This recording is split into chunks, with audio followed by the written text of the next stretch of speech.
Há 2 anos, em 2011 ainda, o deputado Regufe do PDT do Distrito Federal apresentou não apenas mas 7 propostas de reforma eleitoral e política à Comissão de Reforma Política, que foi criada na época aqui na Câmara.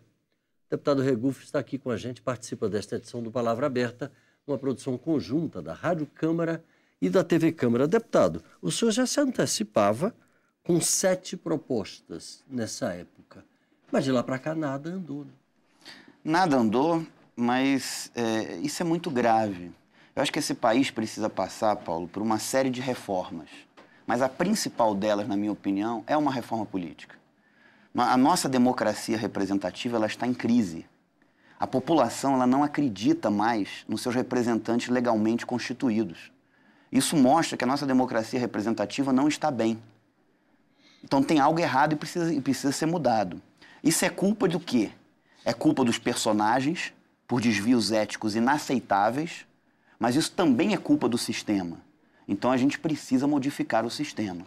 Então é como se a gente tivesse um Estado democrático de direito, mas não um Estado democrático de fato. Porque 6 meses após as eleições, as pessoas já não se consideram representadas nos seus representantes legalmente constituídos. Nem se lembram em quem votou. Agora, deputado, no que consistem essas 7 propostas? Rapidamente. Eu apresentei e protocolei na Comissão Especial de Reforma Política em 2011 7 propostas que, na minha opinião, mudariam a cara da política desse país. E eu vou listar uma por uma aqui de forma bem objetiva.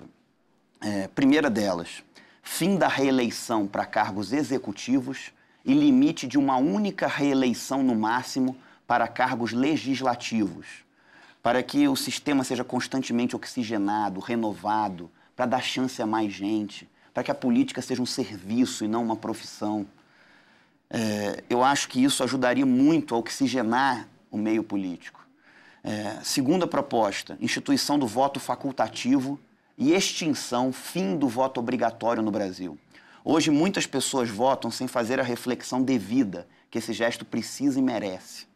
O voto facultativo, ele vai exigir da classe política uma outra postura, vai exigir que se faça um trabalho de convencimento de ideias, vai exigir que se faça um trabalho de prestação de contas dos mandatos, porque só o convencimento dessas ideias e dessas propostas levará o eleitor às urnas. Além de mais democrático, ele vai exigir da classe política uma outra postura. Terceira proposta, instituição do voto distrital no Brasil. Hoje há uma distância enorme entre representantes e representados. Há um fosso que separa aqueles que têm mandato de quem eles representam.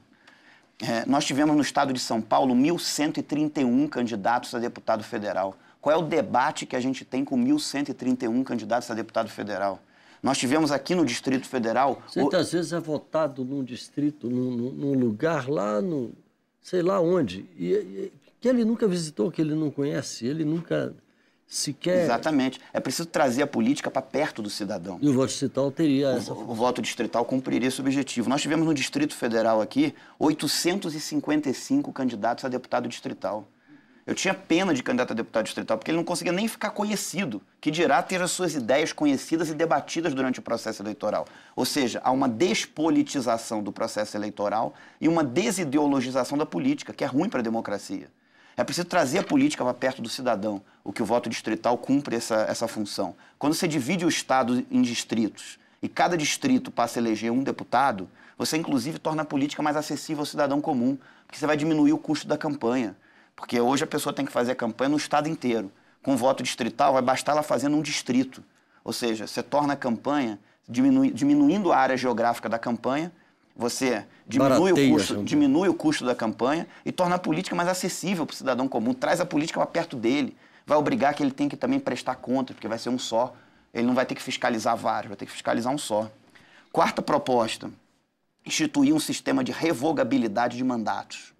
A pessoa, para ser candidata a um cargo eletivo, vai ter que registrar na Justiça Eleitoral suas propostas e compromissos. A Justiça Eleitoral, por sua vez, vai publicar essas propostas e compromissos no seu site na internet.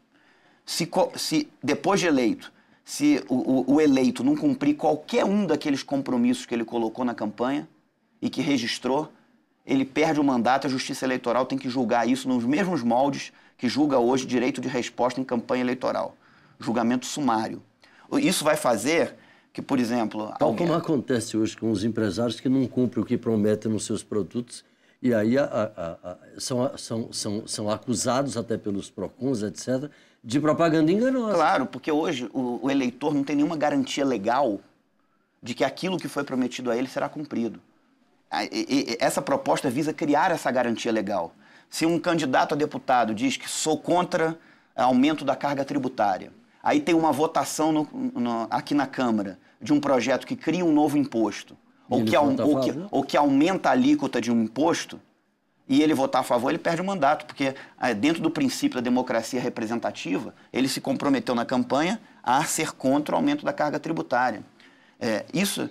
Se um candidato a governador diz, vou construir um novo hospital na cidade tal, com 200 leitos e entregar em até 1 ano.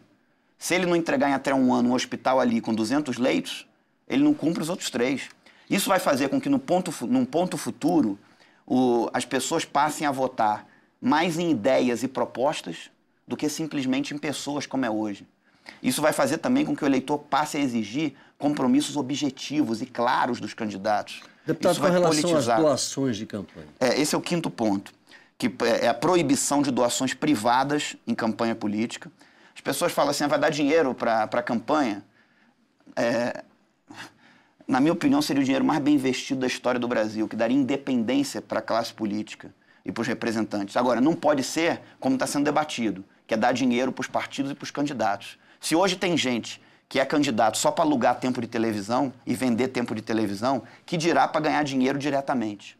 A minha proposta seria assim, a Justiça Eleitoral faria licitações, a gráfica que ganhar num determinado lugar para aquele determinado cargo, imprimiria o panfleto de todos os candidatos para aquele determinado cargo, naquele determinado lugar, com igual quantidade para todos, mesmo formato, a pessoa teria que ganhar no conteúdo. A produtora de televisão que ganhasse a licitação naquele determinado lugar, gravaria o programa de todos os candidatos, aquele determinado cargo, naquele determinado lugar. Mesmo fundo, a pessoa teria que ganhar no conteúdo, no convencimento, na proposta. Eu acho que nós teríamos uma proposta de candidaturas avulsas. Nós teríamos uma eleição menos desigual e mais democrática, de verdade. 6ª proposta é a que institui a possibilidade de candidaturas avulsas sem filiação partidária, que também foi protocolada por mim em 2011. Existe uma quantidade enorme de pessoas nesse país que não se consideram representadas em partido político nenhum. Essas pessoas têm que ter o direito de ter cidadania plena. Cidadania plena não é só votar, é também ter o direito de ser votado.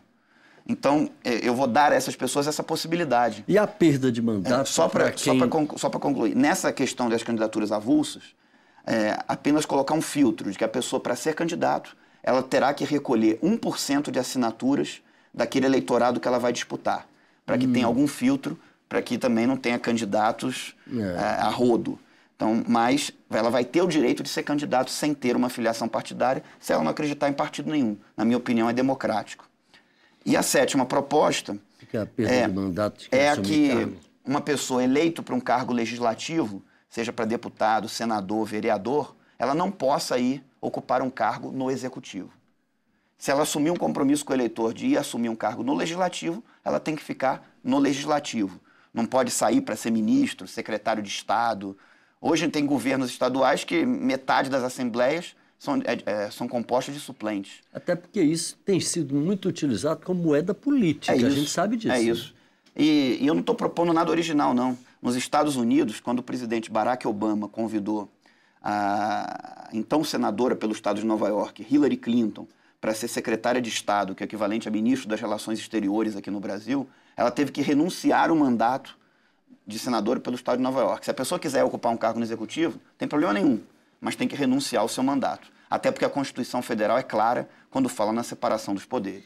Deputado, nós estamos no finzinho do nosso tempo, mas eu não posso deixar de lhe perguntar a respeito do plebiscito, que está aí sendo empurrado pelo governo, apesar de ter sido rechaçado assim abertamente na reunião de líderes que aconteceu aqui na Câmara e também lá no Senado. Como é que o senhor está vendo isso? Só para a gente encerrar. Primeiro, eu acho a reforma política importantíssima. E acho que o Congresso nunca vai fazer a reforma política que precisa ser feita. Quem foi eleito por um sistema não vai querer mudá-lo. Então eu vejo o plebiscito com bons olhos. Acho apenas que não deveria ser de forma solteira, criando um gasto extra para o contribuinte. Deveria ser feito junto das eleições. Agora, não pode ser o plebiscito proposto pela Presidência da República. Tem outras propostas que também poderiam ser analisadas pela sociedade. Ou a sociedade é inteligente para decidir por algumas coisas e não é inteligente para analisar outras coisas. Por exemplo? Eu acho que deveria o voto facultativo, a população poder decidir se o voto deve ser facultativo ou obrigatório, a possibilidade de candidaturas avulsas, se pode uma pessoa... Esse menu aqui que o senhor apresenta. Se pode uma pessoa ser candidato sem filiação partidária, se deve ter limite de reeleições para o legislativo, ou se uma pessoa pode ficar deputado por 30, 40 anos, se não seria correto limitar uma reeleição para oxigenar melhor o sistema. E um sistema de revogabilidade de mandatos. Eu acho que a população poderia decidir sobre isso. Aliás, seria a única chance da gente ver isso sendo aprovado. Porque aqui, com toda sinceridade, eu não vejo essa ressonância. Até porque quem foi eleito por um sistema não quer mudá-lo, infelizmente. Mesmo essas mudanças sendo importantes para o país e para a nossa democracia. Deputado Regufe, do PDT do Distrito Federal, muito obrigado pela sua participação aqui com a gente. A você de casa, obrigado pela audiência, um abraço e até a próxima.